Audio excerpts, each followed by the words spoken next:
Grabe. Okay, so, eto na. Naka 5 minutes na tayo, no? Pwede na to. Sorry na yung mga late. Congratulations. Nauna kayo. Eto na, oh my God, grabe, parang uminit yung ano dito. Grabe yung vodka, no? Yan ang viewers natin dyan. Wala na, kinapusa tayo. Nag-lock na lang sa 200,000. So, mukhang di natin mabibit yung record kagabi. Saan ba yung listahan ko? Okay.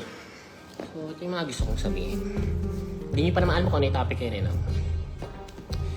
Alam nyo, meron kaming indirect, tama ba yun? Hindi direkta.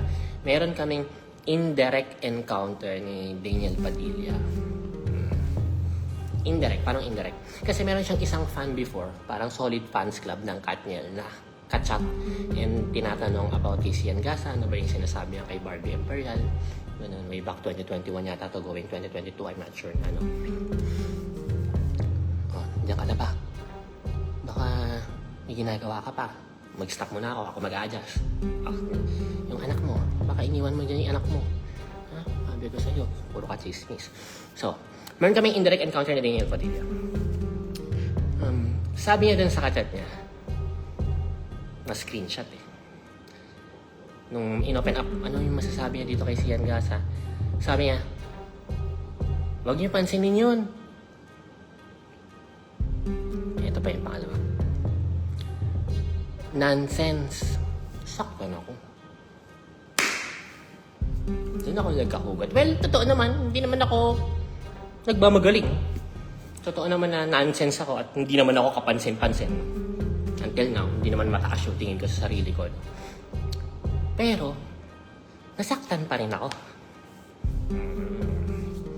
Sabi ko talaga, sabi ko, ginawa ko yung hugot eh. Ginawa ko yung motivation. Sabi ko, sa sarili ko ha, doon ako sa Dubai nung nangyari yan. Sabi ko, Daniel Padilla, sa sarili ko lang, wala akong sinabi doon naka-video, sabi ko lang, Daniel Padilla, balang araw, magkakasense din ako. At least aminado sa sarili na nonsense, di ba? Ginawa ko siyang hugot para mapunta ako sa better place. One day, Daniel Padilla, magkakasense din ako. At pag nagkasense ako, kausap ko yung sarili ko sa salamin nasa Dubai. At pag nagkasense ako, mapapansin mo na ako. Yun yung naging hugot ko. Kaya ako talaga pinintuloy itong breakup nila. Ang tagal ko itong inintay. Itong perfect opportunity na to. Lahat ng chismis about kay Daniel. Alam niyo na, mahilig kasi ako mag-chat-chat-chat ng mga iba't ibang babae. Aminado naman ako doon. Alam niyo, mabuti naman akong lalaki. Mabuti naman akong tako. Mabuti naman akong boyfriend. Nabait ako. Jowa. Kung may narinig kayo mga kasiraan sa akin tungkol sa mga iba kong ex, baka siya lang nakakaalam nun. Baka, siyempre, kwento mo yan, masama ako dyan, di ba? Pero pag tinanong nyo na may iba kong ex, may mga 15 din yun.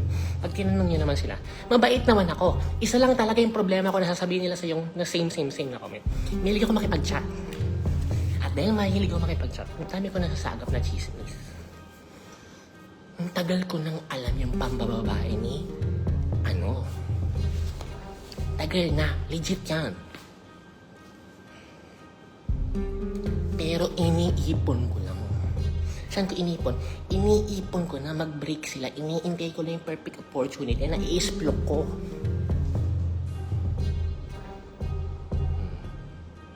Diba? Bakit ka mo? Bakit? Kasi nga may hugot ako eh. Tinawag akong nonsense. Huwag mong pansinin yun. Nonsense. Ang liit-liit ng tingin niya sa akin. Bakit yung sinasabi? Para malaman ng mga Katniel fans. Parang baka isipin niyo, grabe ito si Sian, no? Ano bang mapapala niya dyan? Walang magawa sa buhay yung miserable buhay nito. Bakit pinupuntira yung Katniel, no? May hugot akong personal eh. Kaya ngayon, nonsense, pagpansinin, eto i-explore ko ngayon na break na kaya ilalabas ko ngayon tunay na dahilan na kay tagal ko ng inipon. Teka nga, sa alak ko, nihina na yung loob ko eh. Hugot mo nga na yung lakas sa alak ko.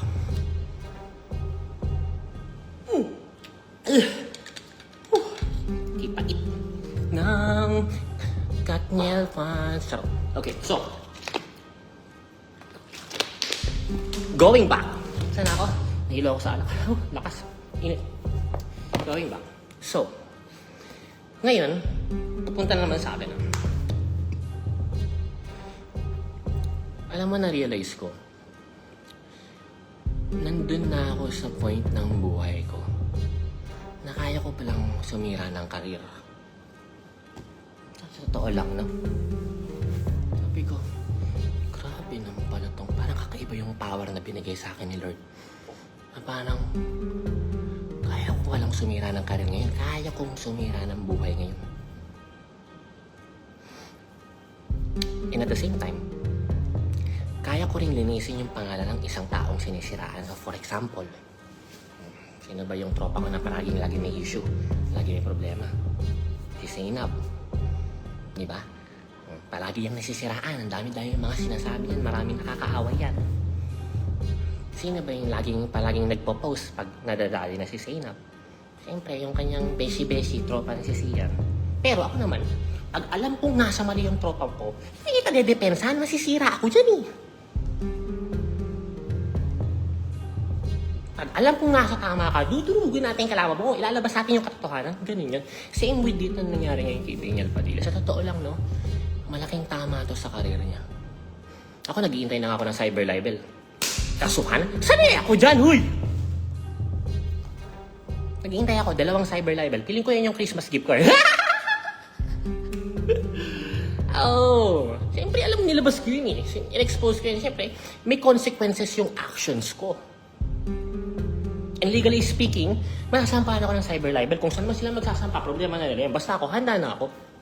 So going back sa sinasabi ko, ano na ako sa point ng buhay ko na pag inisplok ko yung baho ng isang sikat na personalidad or artista, kayang tumapos ng karera.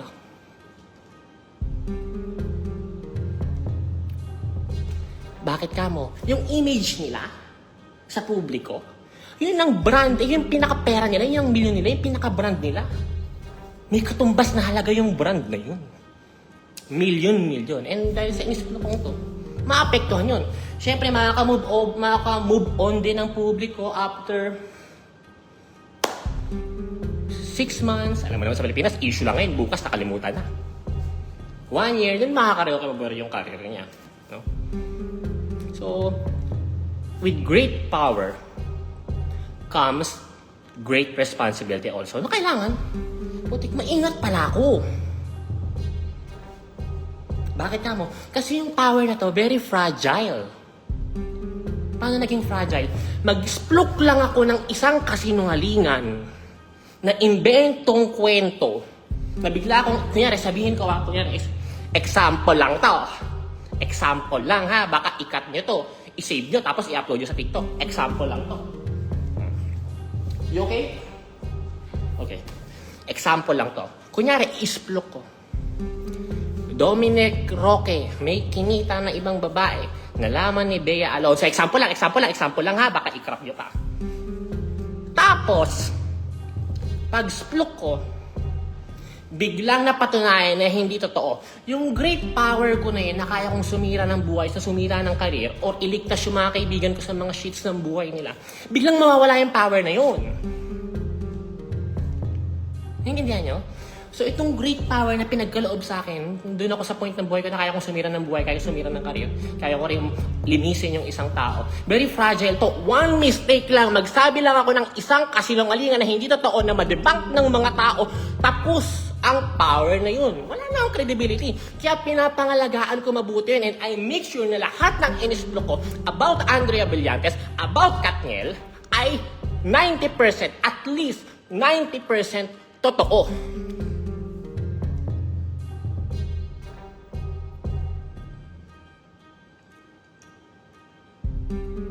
Kaya kung sasabihin niyo sa akin, o itatanong niyo, totoo ba yung mga pinagsasabi ni Sian?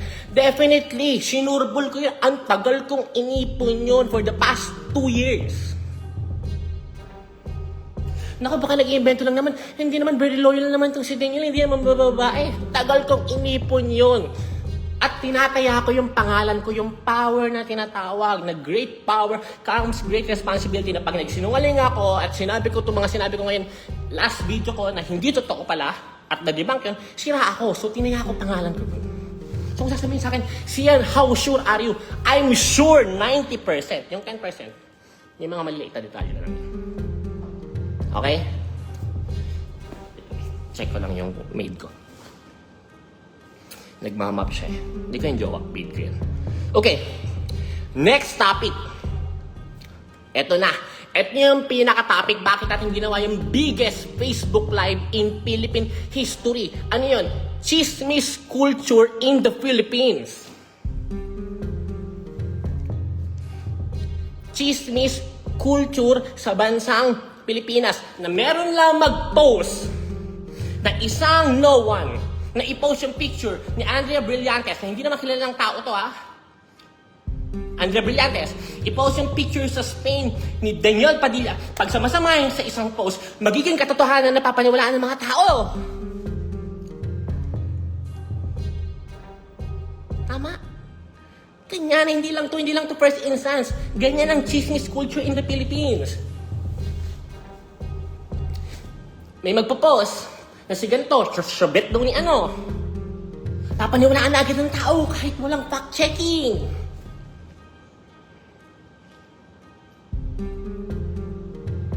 Ang malupit dun, meron nag-post lang ng etchos lang. Tapos, yung taong yun naniwala. Tapos yung taong naniwala, grabe na ngayon agad yung galit. At kung ano-ano ng mga pinopost at pinagsasabi, ikaw! Rokto ka!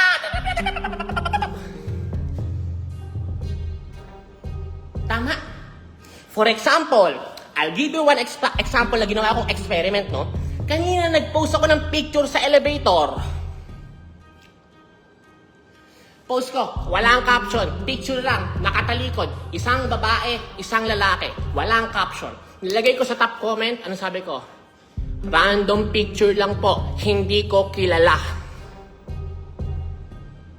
Ngayon, nag-share na lahat. Umabot ng 59,000 shares, umabot ng 60,000 shares. Naku, si Andrea yan, saka si Daniel yan. Kinarakter assassinate na agad si Andrea Brillantes kahit hindi naman siya yun.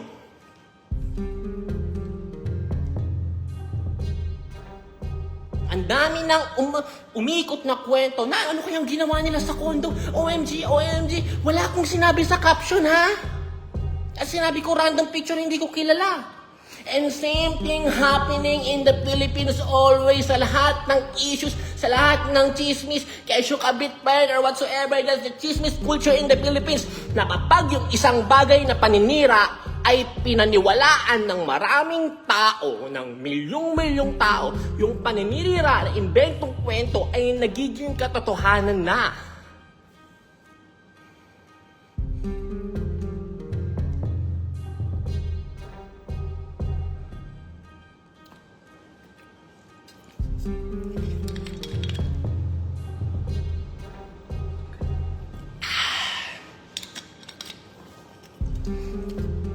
Naintindihan nyo?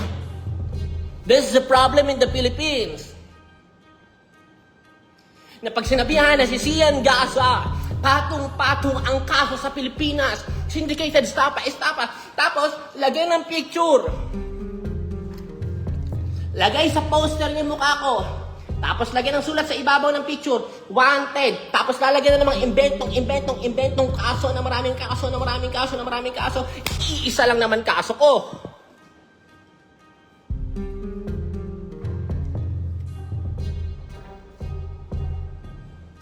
Pero dahil marami nang naniwala, yun na yung totoo. Nasisiyan ka sa patong-patong ang kaso sa Pilipinas. Hindi na yung chismis culture in the Philippines. Lang ngayon, ginagrab ko tong opportunity na to, yung influensya ko, para malinaw sa inyong mga utak na hindi lahat ng nakikita ninyo sa social media ay totoo.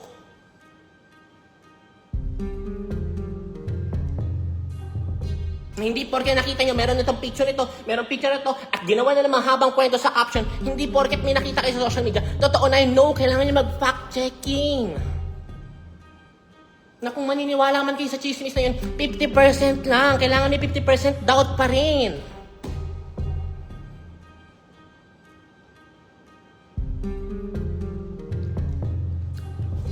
Yun lang. Naway, bilang pambansang marites ng Pilipinas and having this power and influence all over my kababayans, yun lang sana gusto kong sabihin na final words. Maging responsable kayong mosang.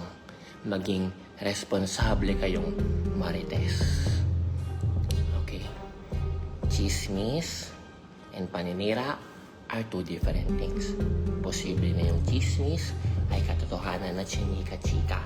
At yung paninira ay imbentong kwento na chinismis-chismis. So maging responsable kayong mosang sa mga susunod na issue pagkatapos ng Katniel. At wag kayong magka-character assassinate ng tao nang hindi nalalaman yung buong kwento. At hindi nalalaman yung buo niyang pagkatao. Dahil hindi niyo alam sa bawat salitang sinasabi ninyo, tinatawag niyo siya kung ano-ano man. May isang buhay na nasisira na after ninyo makamove on after 1 week, 2 weeks, 3 weeks at makamove on na yung buong Pilipinas, yung buhay na yun ay sira na at hindi na mababalik pa. Maraming salamat po. And congratulations for having this 421,000 ba yun? Peak na largest Facebook Live in Philippine history.